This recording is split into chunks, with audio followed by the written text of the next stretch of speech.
Now we're going to be testing the insert statement. So it should add new item and clear the properties. Then comma, function. And inside of the function, we are going to start with the HTTP backend flush to make sure that our select method, the read method, is called first. So obviously we pre-populate fetch all the data basically and add them to the items array. Then we go for the scope.item equals bananas. Then we go for scope quantity equals 2. Now we go scope type equals 2 as well. So this is basically as if we typed all this information to the text field ready for the insert.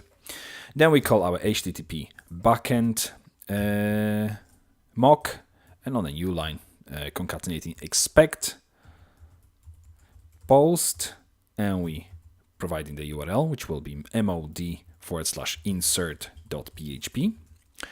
And then when this post has been requested, respond with the following data. And now the data we're going to be putting here will be in the brackets. We go for the error, false, and then item, colon, and again set of curly brackets. And if I scroll up here, and we're going to go for the ID, will be 3, item will be bananas, then we go for quantity 2, type 2, and now we haven't been returning. If you look at the array which we get for the read, basically for the select statement, I haven't returned the type name and the date, which are also part of the SQL statement, because we simply don't need them here. So that's why we haven't returned them. But I'm going to add them to this statement when we actually call this insert.php file. So type name, we're going to specify as kg. Then we have done will be 0 because it's a new record. Date, we're going to specify, let's say 2014, I don't know, 10/01/18 time. It doesn't really matter what you're going to put here. It's just for us to basically check. We won't be basically checking against the date anyway, so we could technically omit it and not use it at all in this response. But let's just keep it like this. And then semicolon, obviously, after this respond item. So basically what we're doing here, we're preparing the statement for when our insert method is going to be called, because this is what we're going to be doing next.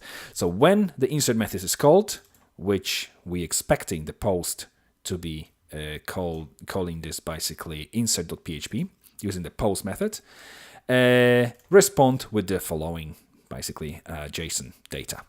So now we're going to call it, so scope.insert, and that's what we should get returned. Obviously, in order to make sure that this insert statement is executed and data all returned, so HTTP backend, we need to call our flush again method. And now we can start testing. So we've got all the data which we've returned from this initial array. If I just scroll up again.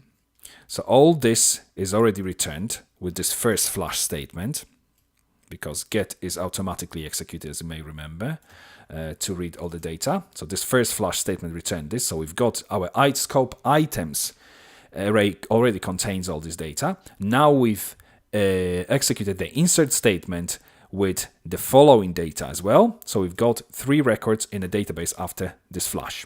Sorry, in the database associated with the scope items.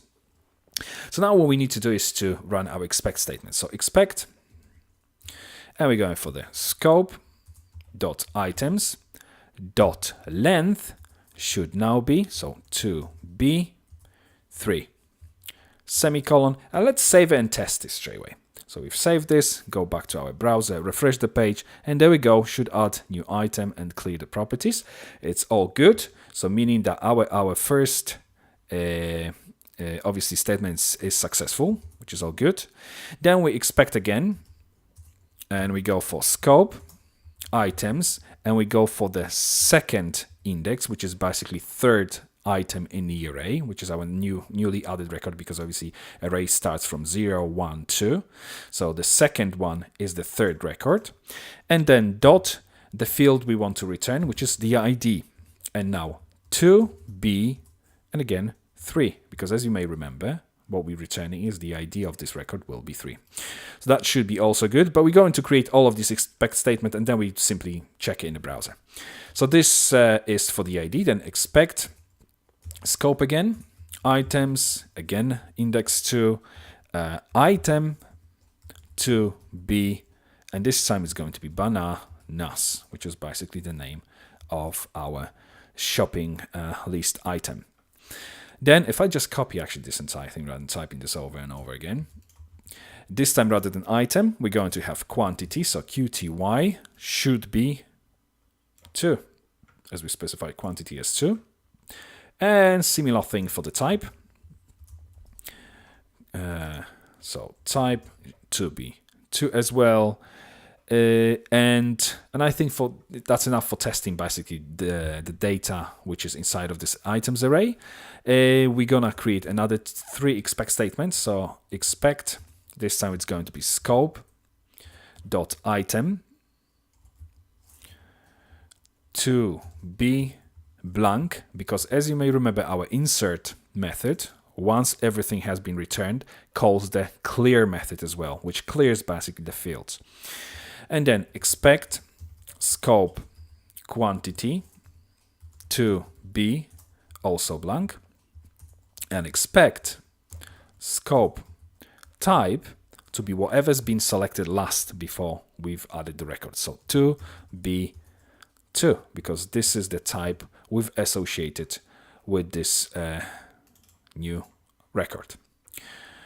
So now if we save it all and let's preview it in a browser, see if our test is all succeeding, and it is. As you can see, this is still in green. Obviously all dots are green, and the statement is obviously displayed in green as well.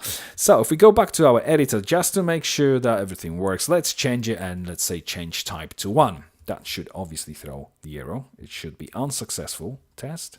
So as you can see, fair enough, expected 2 to be 1.